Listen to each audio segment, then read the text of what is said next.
Very good morning everyone. I hope you are doing well और अच्छे से तैयारी कर रहे होंगे अपनी। देखिए ज़्यादा समय बचा नहीं एग्जाम का और समय बहुत कम है, तो इस हिसाब से हम लोग तैयारी कर रहे हैं। तो आज हम जो बात कर रहे हैं, अभी सुबह सुबह मैंने आपको नॉर्मल बेल ऑर्डर ही भेजा है। नॉर्मल बेल ऑर्डर भेजा है, बेल ग्रांट करनी है उसके लिए तो 5वां पैराग्राफ है, और अलग से मैंने एक और पैराग्राफ भेजा है आपको व्हाट्सएप मैसेज पे, जिसमें आप देख सकते हैं कि जहाँ पे बेल ग्रांट नहीं करनी है वहां पर कौन से जजमेंट्स आपको साइट करने पड़ेंगे। जजमेंट बेल ग्रांट करनी है तब कौन से जजमेंट साइट करना, और जब बेल ग्रांट नहीं करनी है तब कौन से जजमेंट साइट करना। मैंने सारे लैंडमार्क जजमेंट्स आपको भेजे हैं, इसको प्लीज देखिएगा। ठीक है सर। एक स्टूडेंट उन्होंने पूछा था सर कि आप नॉर्मल भी एक बार भेजिए।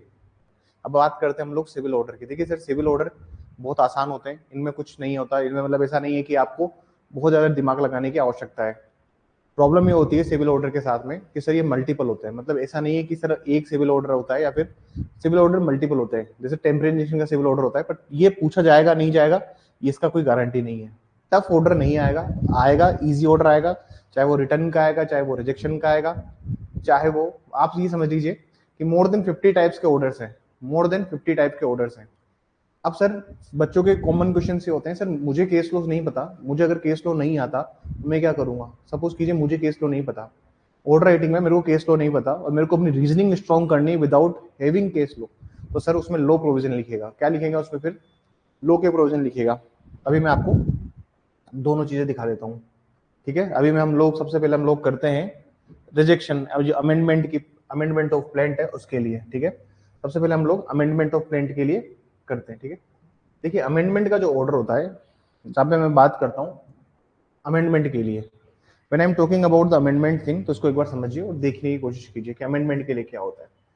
Mister Arvind Sharma filed a civil suit for declaration and permanent injunction before civil जज senior division Ahmedabad against Rakesh Mehta. थोड़ा सा मैं जूम कर देता हूँ, आप लोग देख पाए अच्छे से। Rakesh Mehta claiming that he is the absolute owner of such property, claiming that he is the absolute owner of such property. The defendant filed a written statement denying the plaintiff ownership during the pendency of the suit. Sir जब कभी भी ऐसे सवाल आते हैं questions के, जब भी कभी सिविल के आए या क्रिमिनल के आए, make a diagram out of it. आप हमेशा एक डायग्राम बनाइए। डायग्राम बनाना बहुत आसान होता है, कुछ नहीं सर। अब मेरे को अगर मैं चाहता हूँ कि सिर्फ मैं एक बार पढ़ूँ और मैं एक बार पढ़ के ही पूरे केस में समझ में आ जाए, I will definitely make a diagram. तो सर अरविंद शर्मा साहब ने केस फाइल किया है किसके अगेंस्ट? किसके अगेंस्ट केस फाइल किया है? राकेश मेहता के अगेंस्ट। केस जो सूट जो फाइल किया है, ये सूट है for declaration and permanent injunction before senior civil जज, यहाँ पर फाइल हुआ है। डिफेंडेंट ने रिटन स्टेटमेंट फाइल किया है और डिनाई किया है कि प्लेंटिफ की कोई ओनरशिप नहीं है, प्लेंटिफ की कोई ओनरशिप इसमें नहीं है। ठीक है sir. During the pendency of the suit the plaintiff had filed an application. अब प्लेंटिफ ने एक एप्लीकेशन लगाई है 617 की एप्लीकेशन जो होती है, ये एप्लीकेशन होती है अमेंडमेंट के लिए। Seeking amendment to the plaint and add the relief of possession of the suit property, possession के लिए भी केस फाइल किया है। दूसरी बात समझिए, सपोज कीजिए एक मकान है, एक घर है, एक घर में राकेश मेहता रह रहे हैं। कौन रहते हैं इसमें? राकेश मेहता इस घर में रहते हैं। जो अरविंद शर्मा है ये क्लेम कर रहे हैं कि ये मकान मेरा है, लेकिन मकान क्लेम करने से मकान नहीं मिलेगा। मकान तब मिलता है जब उसकी पोजीशन भी लेनी होती है। अगर आप ये चीज क्लेम करते हो तो इसका मतलब ये होता है कि आप जो प्रॉपर्टी में है वो एडवर्स पोजीशन के थ्रू आप डिक्लेयर कराना चाहते हो, परमानेंट इंजंक्शन चाहते हो। There is a case Ravindra Kaur Grewal, Manjit Kaur Grewal, मैंने आपको लिखवाया था ये जब मैं आपको पढ़ा रहा था सेक्शन 27 ऑफ लिमिटेशन एक्ट, अगर आपने क्लासेस लिए तो ये वाली सिचुएशन है। लेकिन अगर इसके साथ में पोजीशन मांगी जाएगी तब जाके हमें ये बात क्लियर होगी, जब पोजीशन मांगी जाएगी तब जाके हमें ये बात क्लियर होगी, जब पोजीशन मांगी जाएगी तब जाके हमें ये बात क्लियर होगी कि मकान के कब्जे में, मकान के पोजीशन में राकेश मेहता रहता है, ना कि अरविंद शर्मा। अगर आपने ये चीज, ये रिलीफ नहीं मांगी है तो इसका मतलब क्या है? इसका मतलब हम ये अज्यूम करेंगे कि जो प्रॉपर्टी है उसमें कौन रिजाइड करता है? प्रॉपर्टी में रिजाइड करते हैं हमेशा अरविंद शर्मा, तभी तो इनको डिक्लेयर करवाना और परमानेंट चाहिए। मेरे को भाई प्रॉपर्टी चाहिए तो मैं पोजीशन मांगूंगा ना उसकी। अब सपोज कीजिए आपके पास एक प्रॉपर्टी है, मुझे प्रॉपर्टी चाहिए तो मैं उसके लिए पोजीशन के लिए जाऊंगा। मुझे पोजीशन जब तक नहीं मिलेगी मैं ओनरशिप क्लेम नहीं कर सकता। दूसरी बात ये होती है, देखिए पोजीशन फॉलो टाइटल्स, एक एक जूरिस्प्रूडेंस में हम लोग पढ़ते हैं पोजीशन फॉलोज टाइटल, या फिर हम बात करते हैं सेक्शन 110 इंडियन एविडेंस एक्ट की, या फिर हम बात करते हैं 9 पॉइंट ऑफ ओनरशिप। तो 9 पॉइंट ऑफ ओनरशिप में सबसे लास्ट पॉइंट होता है वो है position. Position is the essential element. अगर आप किसी भी चीज का टाइटल मांग रहे हैं without asking for the position, you will not entitled for any title. तो सर उसने जो सूट फाइल किया है, बाद में वो कह रहा है कि सर मैं ऐसा करूंगा, मैं मेरी रिलीफ में प्लीज पोजीशन की भी ऐड कर दीजिए। और उसने बोला कि during the course of the trial he come to know that the defendant had unlawfully taken possession of the disputed property। ऐसा हो सर, जब केस फाइल किया था उस टाइम तो मेरे पास प्रॉपर्टी थी, लेकिन जब ट्रायल चल रहा था, ट्रायल के बीच में डिफेंडेंट ने आके वो प्रॉपर्टी मुझसे छीन ली। डिफेंडेंट ने आके वो प्रॉपर्टी मुझसे छीन ली। अब जब वो प्रॉपर्टी मुझसे छीन चुका है तो मुझे पोजीशन के लिए भी सूट फाइल करना है। The defendant opposed the application on the ground that amendment changed the nature of the suit, and the plaintiff could have sought this relief at the time of filing the original plaint. It was argued that amendment is mala fide and barred by the limitation। ये बात समझिए आप कि जहां पर मैं civil suit के लिए जाता हूं, सिविल सूट में जाता हूं, तो ऐसा था, वो ऐसा कहता है कि देखिए नेचर, आप उस अमेंडमेंट को अलाउ नहीं करते, जो नेचर ऑफ सूट बदलता है। लेकिन अगर कोई आदमी रिलीफ में पोजीशन को ऐड कर रहा है तो क्या इससे नेचर ऑफ सूट बदल रहा है? नहीं बदल रहा सर, डेफिनेटली नहीं बदल रहा। इसका हम आंसर देखते हैं, ठीक है सर। अब एज ए प्रिसाइडिंग जज ड्राफ्ट ए रिजेंट ऑर्डर आइदर अलाउइंग और रिजेक्टिंग द अमेंडमेंट एप्लीकेशन, ठीक है सर। सेम चीज हम लोग यहाँ पे करेंगे। प्रेजेंट तब हुआ है, ड्यूरेशन तब हुआ है, senior in the court of civil जज सीनियर डिवीजन घी काटा presided by so and so. अब यहाँ पर हमने सीआरएमए की जगह क्या कर दिया है? सीआरएमए की जगह हमने यहाँ पर सीएमए कर दिया है, मतलब civil miscellaneous appeal. Civil miscellaneous appeal हमने यहाँ पे कर दिया है। और हमने यहाँ पर एफआईआर नंबर, पहले जब क्रिमिनल में यहाँ पर हम क्या लिख रहे थे? एफआईआर नंबर लिख रहे थे, अब हमने यहाँ पर सिविल सूट नंबर लिख दिया है। समझने की कोशिश कीजिएगा। Plaintiff Arinder Sharma as occupation address versus Rakesh Mehta age occupation लिखना है तो आप चाहें तो लिख सकते हैं, जैसे इसके नीचे आप लिख सकते हैं एज ऑक्यूपेशन एड्रेस, आप चाहें तो लिख सकते हैं। एडवोकेट फॉर प्लेंटिफ आएगा यहाँ पे प्लेंटिफ, और यहाँ पर आएगा defendant, advocate for defendant. Order under order 6 rule 717 CPC, इसका हम लोग ऑर्डर बनाए। अब ऑर्डर में क्या लिखा है हम लोगों ने वो समझिए। The present application has been filed by the plaintiff under Order 6 Rule 17 of the seeking amendment of the plaint. The proposed amendment is to aid the relief of possession of the suit of property in addition to the existing prayer of declaration and permanent injunction। ठीक है sir, क्योंकि initial ये कह रहा है कि initially जो property थी वो तो सर मेरे पास ही थी, लेकिन बाद में वो प्रॉपर्टी उसने ले ली। ठीक है सर, आगे देखिए। The plaintiff has contended that during the pendency of the suit, it has come to his knowledge that a defendant has forcibly taken the possession of the suit property, and therefore to properly adjudicate the matter, amendment is necessary। एक बात आप हमेशा याद रखिएगा, देखिए 617 में अगर amendment देना है तो सिर्फ उसका एक टेस्ट है। मतलब ऐसा होता है ना सर कि क्या होना चाहिए, क्या टेस्ट हो कि अमेंडमेंट एप्लीकेशन अलाउ की जाए?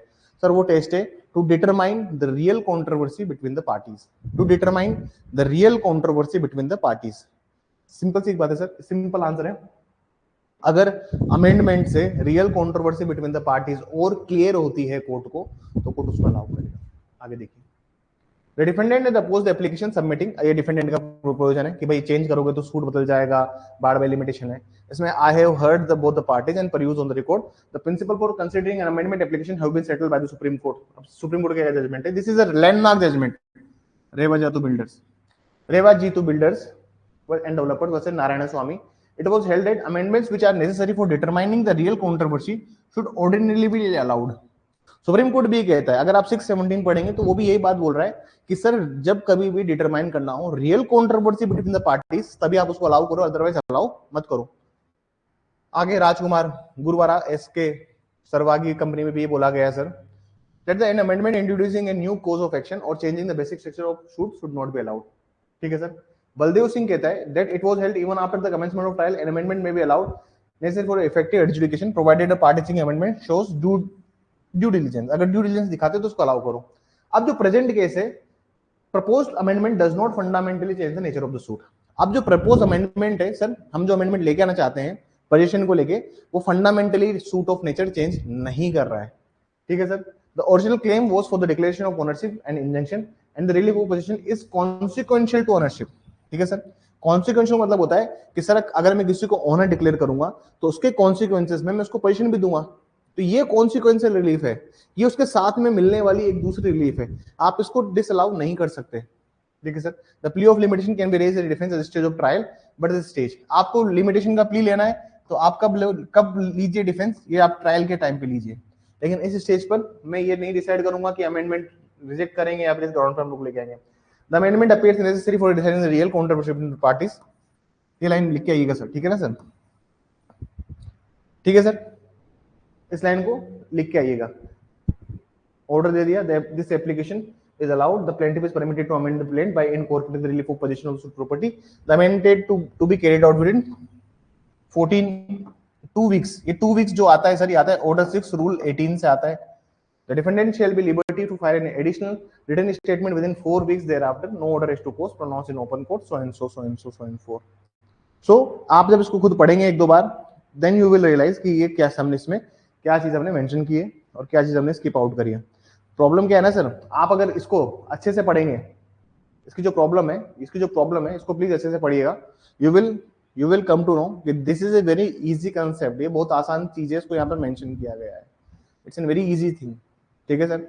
एक एग्जीक्यूशन का भी पूछा है इन्होंने, पर एग्जीक्यूशन के पूछने के पहले there is one more question they have asked in the recent time examination. वो सवाल था सर, वो सवाल था, दिस इज 2020 का क्वेश्चन है ये, ठीक है सर। 2020 में सवाल पूछा गया, the plaintiff has filed A summary suit. देखिए सर ऐसा होता है, समझने की कोशिश कीजिएगा। सूट दो तरह के होते हैं, ऐसे सूट के तो मल्टीपल डायमेंशंस होते हैं, लेकिन एक होता है सिंपल सूट, एक होता है स्पेशल सूट, जिसको हम समरी सूट भी कहते हैं।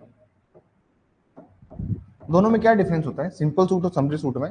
सर सिंपल सूट में डिफेंड करने का राइट होता है। डिफेंड करने का क्या होता है sir?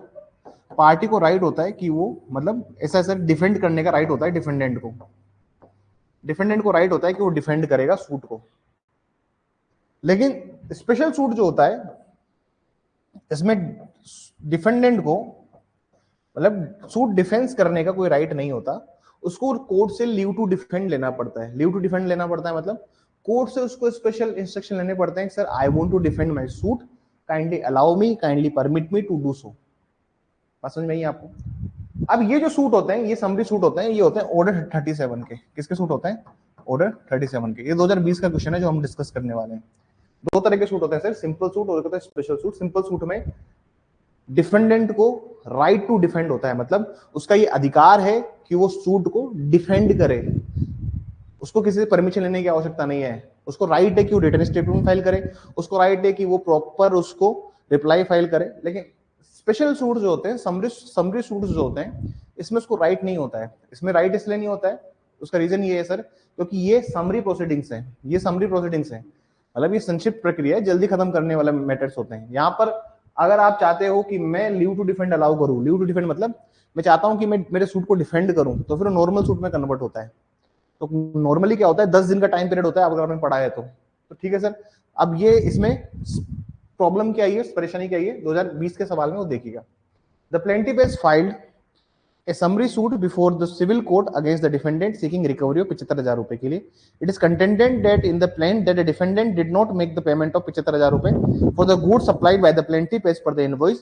Though notice in this regard was served upon the defendant did not make any payment of such goods. ऐसा था सर, उसने सूट फाइल किया और सूट फाइल में कह रहा है कि मैंने ऑलरेडी नोटिस दे दिया 75,000 रुपए का कि प्लीज ये मैंने आपको जो गुड्स सप्लाई किए हैं, इनवॉइस जो बिल है उसके अकॉर्डिंग, ये सर पेमेंट नहीं कर रहा। ठीक है sir. Upon service of summon the defendant is filed application seeking unconditional leave to defend. अब सर ये क्या कर रहा है, एप्लीकेशन लगा दी इसने कि मेरे को अनकंडीशनल लीव टू डिफेंड चाहिए कोर्ट से। Inter alia contending that the suit under order 37 of the CPC 1908 is not maintainable. ये कह रहा है सर ऑर्डर 37 का सूट तो मेंटेनेबल नहीं है। It is also contended that the defendant had never purchase any goods as mentioned in the plaint from the plaintiff. वो कह रहा है कि मैंने कभी कोई गुड्स ऑर्डर ही नहीं किए इससे। That the signature of the defendant was invoice is forged। ये जो कह रहा है सर कि जो प्लेंटिफ के पास में जो बिल है, इनवॉइस है, उसमें जो डिफेंडेंट के साइन हो रखे हैं वो सर वो फोर्ज्ड है, मतलब उसमें झूठे साइन हो रखे हैं मेरे, मैं तो कभी उससे कोई सामान परचेज ही नहीं किया आज तक, इसका ऐसा कहना है। अब हमें डिसाइड करना है लीव टू डिफेंड के ऊपर। और देखिए इसने कहीं भी नहीं लिखा है कि लीव टू डिफेंड को एक्सरसाइज करना है। आप इस सवाल पेपर देखना, उस पेपर में इन्होंने कहीं भी मेंशन नहीं किया है कि यहाँ पर एप्लीकेशन है ये लीव टू डिफेंड की। अब वो आप सोचो आपको क्या करने का है, बोल नहीं बात। दे हैव नेवर मेंशन कि भाई इन्होंने वो एप्लीकेशन फाइल करी है लीव टू डिफेंड की। अभी इन्होंने ये नहीं कहा तुम उस पर ऑर्डर लिखो, तुम उस पे करो, तुम उस पे वो करो, तुमको करना है जो करना है, उन्होंने तो लिख दिया। ठीक है सर, सेम प्रोसीजर है। Presented on, registered on, decided on in the court of civil जज सीनियर डिवीजन गीकाटा, प्रेसिडेंट बाय पीक्यूआरएस। ठीक है, सिविल मिसलेनियस एप्लीकेशन, यहाँ चाहे तो अपन सूट नंबर लिख सकते हैं, समरी सूट नंबर लिख सकते हैं, या चाहे तो अपन लिख सकते हैं समरी सूट नंबर जो उसका है। प्लेंटिफ, अब नाम नहीं दिया तो क्या करें? अच्छा ये इधर आ गया क्या? चलिए ये यहाँ था, ये यहाँ था, ये इधर आ गया, ठीक है ना। इसको प्लीज वो मार देना, स्पेस मार देना। Plaintiff mister A B supplier, नाम नहीं तो मैंने उसका सप्लायर लिख दिया, ठीक है। Age, occupation, address, defendant C D purchaser, नाम लिख के उसका प्रोसिक्यूशन कीजिएगा, प्लीज प्लेंटिफ कीजिएगा, तो यहाँ डिफेंडेंट कीजिएगा। देखिए order for leave to defend, simple मैंने उसका नाम लिखा है कि किस चीज का ऑर्डर है। आगे देखिए, the plaintiff has filed the present summary suit under order 37 of the CPC. अब आप अगर आपको एग्जैक्ट रूल नहीं पता कि लीव टू डिफेंड की एप्लीकेशन कहाँ लगती है, 3 में लगती है, 5 में लगती है, 3 और 5 में लगती है बेसिकली, लेकिन अगर आपको एग्जैक्ट नहीं पता तो सिंपल सा उसमें रूल लिखने की कोशिश मत कीजिएगा, ठीक है ना सर। अब नहीं आता ऐसा नहीं कि फिर लिख रहे हो ऑर्डर 37 रूल 3 रूल 5 ये सब मेंशन मत कीजिएगा अगर नहीं पता तो exact. For recovery of sum of 75,000 रुपए on account of supply of goods, invoice number dated so and so in the case plaintiff that the defendant failed to make the payment despite of repeated demands in service of notice. Upon service of summon for judgment, the defendant has entered appearance and filed an application seeking unconditional leave to defend, contending that summary suit maintainable नहीं है। ये बोला कि कभी मैंने कोई सामान मंगाया नहीं है, मेरे जो साइन है उसके बिल के ऊपर वो सब फर्जी है। The learned counsel for the plaintiff opposed the application, arguing that the defense is sham, arguing that defendant that the same moonshine, false moonshine raised in the view of delay the proceeding। ये कह रहा है sir कि जो plaintiff है वो oppose कर रहा है कि कोई लीव टू डिफेंड देने की जरूरत नहीं है, ये सब फालतू और फर्जी इन्होंने चीजें मेंशन की हुई है। कोर्ट क्या बोल रहा है? I have carefully considered tribal contention pursuit the record, the law regarding grant to leave defend is well settled. Case का नाम है Mechelec engineers manufacture basic equipment corporation, जिसे लैंडमार्क जजमेंट। तो सुप्रीम कोर्ट ने कुछ प्रिंसिपल्स दिए हैं, ठीक है सर। ये मिल्की राम भी बहुत लैंडमार्क जजमेंट है, ये भी बहुत लैंडमार्क जजमेंट है मिल्की राम। मतलब ये जजमेंट्स ऐसे हैं जो डिसाइड करते हैं कि लीव टू डिफेंड ग्रांट करना है या ग्रांट नहीं करना है, ठीक है सर। अगर सपोज कीजिए, मान लीजिए आपको नहीं पता जजमेंट्स क्या आते हैं इसके अंदर, आप सिंपल अपने प्रिंसिपल्स पे जाइए कि क्या प्रिंसिपल्स हैं। उसमें प्रिंसिपल ये बोलते हैं कि क्या कोई प्लॉजिबल ग्राउंड है, क्या कोई प्लॉजिबल ग्राउंड बताया है लीव टू डिफेंड का, क्या प्राइमा फेसी केस प्रूव हो रहा है कि प्लॉजिबल ग्राउंड है, उसको दिया जाना चाहिए नहीं देना चाहिए, आप देखिएगा उसी सब बात करें।